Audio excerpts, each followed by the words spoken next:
శిఖరం ప్రక్క నుండి అంతరాలయంలోకి ప్రవేశిస్తారు. ఇదే శ్రీ కనకదుర్గా సన్నిధి.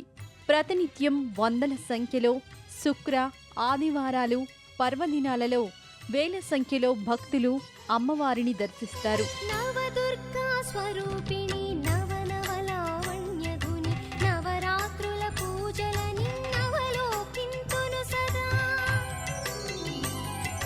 నవదుర్గా స్వరూపిణి నవనవలావణ్యగుని నవరాత్రుల పూజలని నవలోకింతును సదా.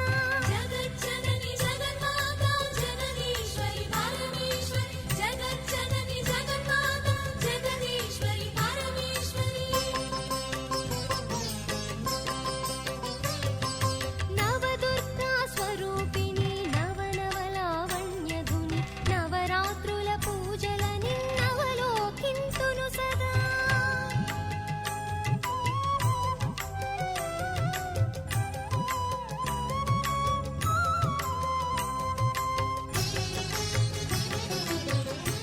ప్రతినిత్యం దుర్గా దుర్గా అని నామస్మరణ చేస్తే చాలు మనకి జీవన్ముక్తి లభిస్తుంది అని దేవి పురాణం చెప్తోంది.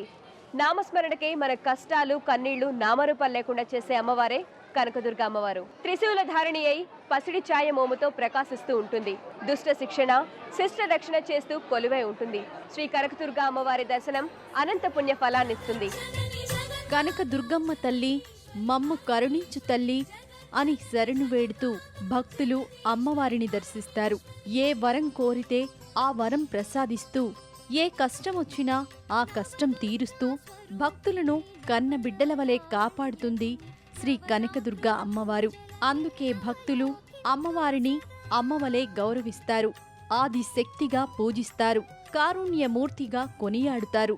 అమ్మవారి దర్శన అనంతరం ఉప ఆలయాలు దర్శిస్తారు. శ్రీ విఘ్నేశ్వర స్వామి, శ్రీ నటరాజస్వామి, శ్రీ శివకామేశ్వరి అమ్మవార్లను దర్శిస్తారు.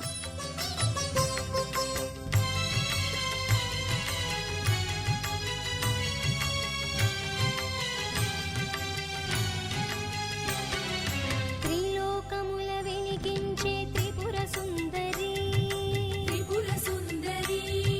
చతుర్వేద రూపిణి జననీ గాయత్రి.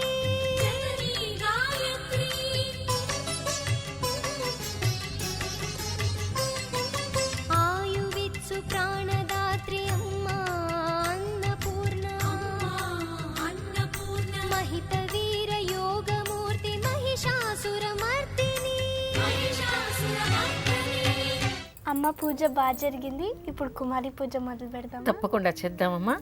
అయితే పూజ చేసుకునే ముందు కుమారి పూజ ఎందుకు చేస్తారమ్మా అని ముందు అడిగావు కదా, దానికి జవాబు చెప్పాలి కదా నేను. కుమారి పూజ ఎందుకు చేస్తామంటే మన దేశ సంస్కృతిలో, మన హిందూ సాంప్రదాయంలో మొదటి రోజు నుంచి దసరా వరకు రోజు కుమారి పూజ చేయాలి. 2 సంవత్సరాల పిల్ల నుంచి 9 సంవత్సరాలు నిండే వరకు ఉండే వయస్సుల పిల్లల్ని ఇప్పుడు మనం ఇక్కడ చూస్తున్నాం కదా, ఇలా అన్ని వయసుల పిల్లల్ని తీసి పూజ చేయాలి మనం. అయితే ఎందుకు ఈ పూజ చేయాలి అనడానికి మన దేశ సంస్కృతి చాలా గొప్పది.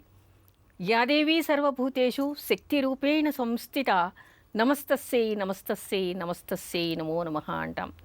అంటే ఆ పరమేశ్వరి, ఆ శక్తి స్వరూపిణి ప్రతి ప్రాణిలో కూడా ఉంటుందిట. అందుకని ప్రతి ప్రాణిని, అందులో స్త్రీ స్వరూపమైనటువంటిది. అందుకని పుట్టిన బిడ్డ 2వ సంవత్సరం నుంచే మనం ఆవిడలో, ఆ బాలలో అమ్మవారిని చూసుకోవాలి. అమ్మవారిని చూసి పూజించాలన్నమాట. అలా పూజించటం అలవాటైతే, నేను ఎప్పుడూ చెప్తూ ఉంటాను, గోపురంలో కూడా చెప్పాను, ప్రతి ఒక్కళ్ళు కూడా ప్రతి ఇంట నవరాత్రుల్లో కుమారి పూజ చేయండి.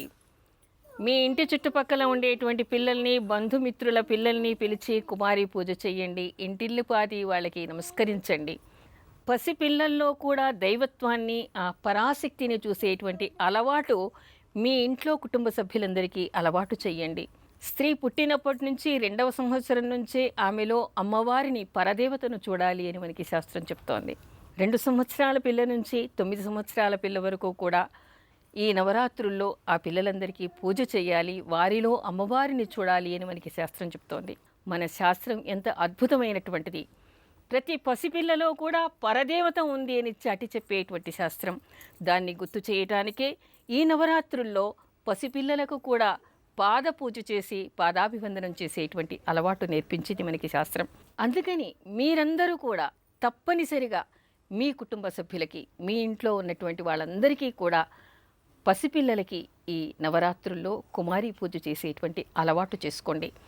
ఇంటిల్లిపాది కూడా ఆ పసిపిల్ల పాదాలకి పరదేవతను చూసి ఆమెలో నమస్కరించేటువంటి సంస్కృతిని అలవాటు చేయండి.